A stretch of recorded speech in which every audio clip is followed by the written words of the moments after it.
motion again, Lenny, so just so we've got it clear in our heads. The equivalent of up to 1 hour of each meeting day will be dedicated to receive testimony from public witnesses delivered either in person, by telephone, or by video. The period of time allocated to each witness shall be not less than 5 minutes.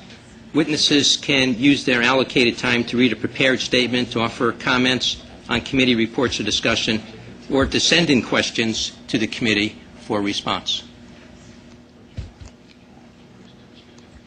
The equivalent in front of that.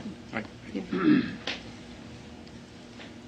But are we suggesting that we'll deal with those questions during the public comment time? Because Yes, exactly. That's part of their 5 minutes.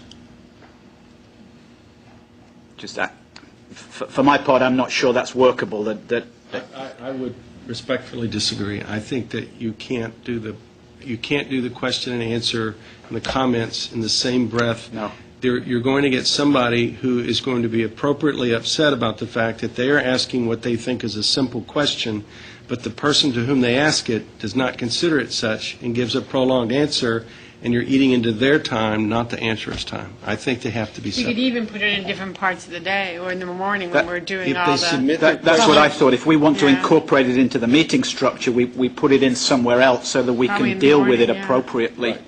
I'm not averse to answering people's questions. I just don't want a 5-minute time limit on having to do it. So I'm fine with taking that piece out of the motion, and we can put it into another piece that talks about another time during the meeting. That's fine. Friendly, another friendly. This guy's giving me too many friendlies. Very friendly. Best friendly. Does it have to be in the charter to do that?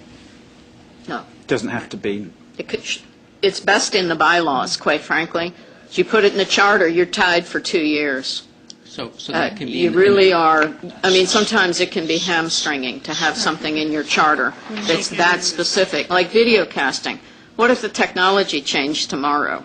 You know, that's one of the reasons it wasn't in the old charter because nobody envisioned it 2 years ago or thought there'd ever be the money for it.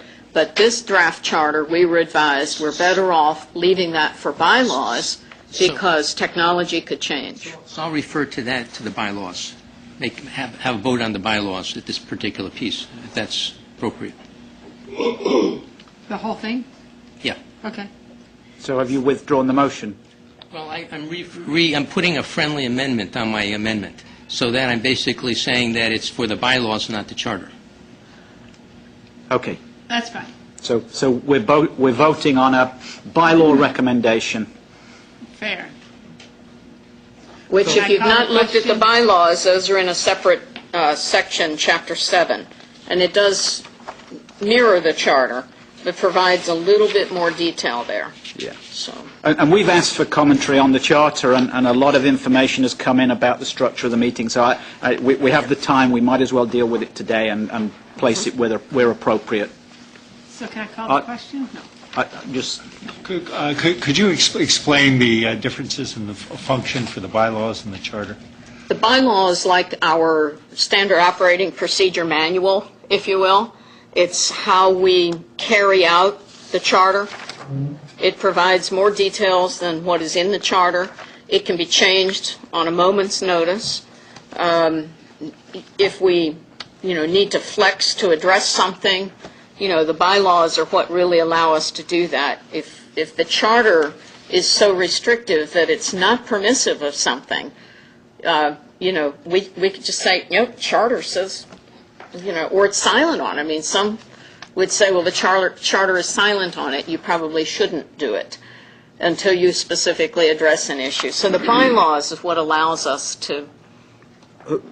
At any given moment, the bylaws can be revised. Yes, with the committee. I mean, that's what we want the committee. This is the first we've done bylaws, and someday I might not be doing this job, and it might be somebody else. It'd be nice to give them a whole lot more than what I got when I had I not come to the meeting before and watched what went on and had a little bit of history, the next person might not have that.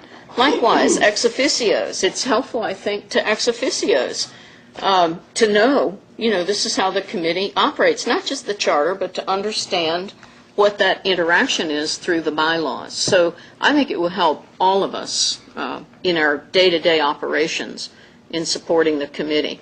And the General Government Services Administration, General Services, whatever their name is, GSA, who oversees advisory committees, strongly recommends that advisory committees have bylaws. Huh? Lenny, in your amendment and our efforts to strengthen the public comment periods, et cetera, are you suggesting then that the questions are directed to the 11 official committee members and not the ex officios? Because the ex officios have a different, very different purpose for being here. I actually didn't specify that. Nancy, do you want to? I think that's the chairman's prerogative. If you're going to turn in questions before a meeting, and they might ask, what's the CDC's budget this year? Obviously I can't answer that question. But, Chris could stick it into the list of things that we are addressing as the ex officios are giving the reports. And then, if something's appropriate to us, of course. I would agree that it should be addressed to the chair and then let the chair disperse it to the appropriate person. And if somebody says they can't answer that question for whatever reason, then Fine. so we'll be handing out the questions. There won't be anybody on the phone or in person asking the question directly. Well, yeah, at least, I'm just speaking for CDC, but we'd be happy to answer any question. I'm just afraid that some of the questions may engender debate that may take much longer than the committee is willing to discuss. And so we just don't know. It's very complex answers. Questions that engender debate is what we really actually want. Well, then that 5-minute issue is going to come into play there. You have to But think it's about not that. the 5-minute issue. No, Take that out. we've taken that out of the 5-minute thing. It's still the privilege of the chair to make that determination in terms of how the flow will go. We And if it need takes to 10 minutes decide or how 15 how the question thing would fit into the structure of our meeting. That'll take a I little think it's bit. the chairman's prerogative, but I think what the intent is the clear thing. The intent is to allow the public to have some greater access than having to go to individual committee members to ask questions on their behalf.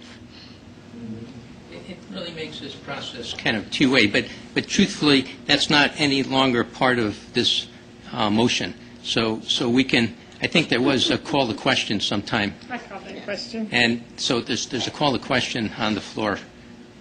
For this bylaws amendment.